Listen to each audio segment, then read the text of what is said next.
বন্ধুরা, নমিতা রান্নাঘরে আপনাদের সকলকে স্বাগত জানাই।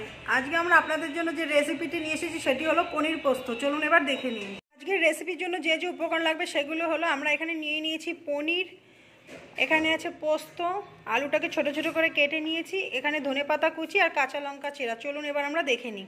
বন্ধুরা, সবার প্রথমে গ্যাসটা ধরিয়ে কড়াইটা বসিয়ে দিয়েছি। এবার আমরা এর মধ্যে দিয়ে দেবো সামান্য পরিমাণে সর্ষের তেল।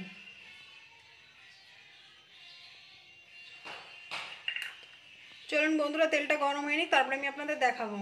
বন্ধুরা, তেলটা গরম হয়ে গেছে। এবার আমরা এর মধ্যে দিয়ে সামান্য পরিমাণে লবণ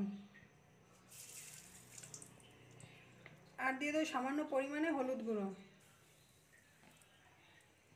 এবার আমরা পনিরগুলো হালকা লালচে করে একটু ভেজে নেব।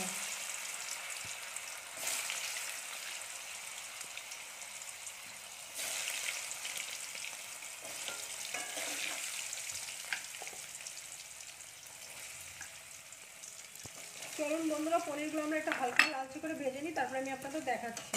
দেখুন বন্ধুরা, আমরা পনিরটাকে লাল লাল করে ভেজে নিয়েছি। এবার একটা আলাদা পাত্রে আমরা তুলে নেব।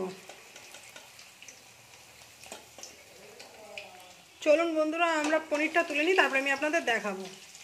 বন্ধুরা, পনিরটা আমরা তুলে নিয়েছি। এবার আমরা এর মধ্যে দিয়ে দেবো শুকনো লঙ্কা ফোড়ন আর দিয়ে দেবো সামান্য পরিমাণে পাঁচ ফোড়ন।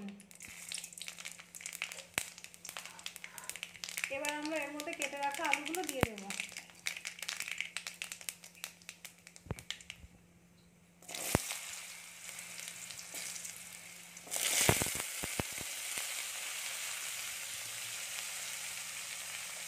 এবার আমরা দিয়ে দেবো সামান্য পরিমাণে হলুদ গুঁড়ো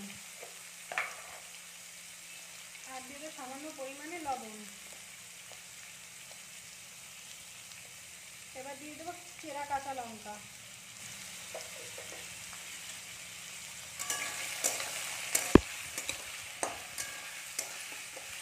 চলুন বন্ধুরা, আমরা আলুটাকে একটু লাল লাল করে ভেজে নিই, তারপর আমি আপনাদের দেখাবো।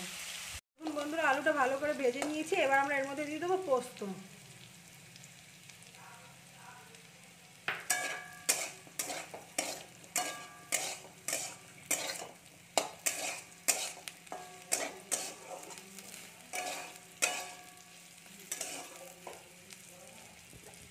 আমরা এর মধ্যে দিয়ে দেবো সামান্য পরিমাণে চিনি।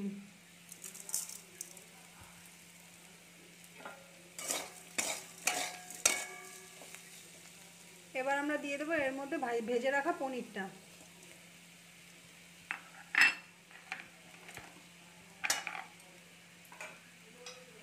এবার দিয়ে দেবো ধনেপাতা কুচি।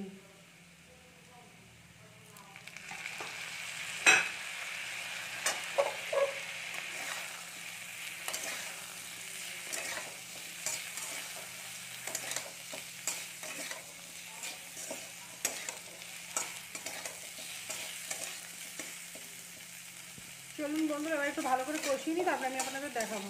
দেখুন বন্ধুরা, আজকের রেসিপিটি রেডি হয়ে গেছে। এবার এটাকে একটা আলাদা পাত্রে তুলে নেব। চলুন আমরা তুলে নিই, তারপরে আমি আপনাদের দেখাবো। আজকের রেসিপিটি আমাদের রেডি হয়ে গেছে। যদি ভালো লেগে থাকে লাইক কমেন্ট শেয়ার করে দেবেন এবং এরকম নতুন নতুন আরও ভিডিও পাওয়ার জন্য আমাদের চ্যানেলটিকে সাবস্ক্রাইব করে দেবেন। চলুন আজকের ভিডিওটি এখানে শেষ করা যাক।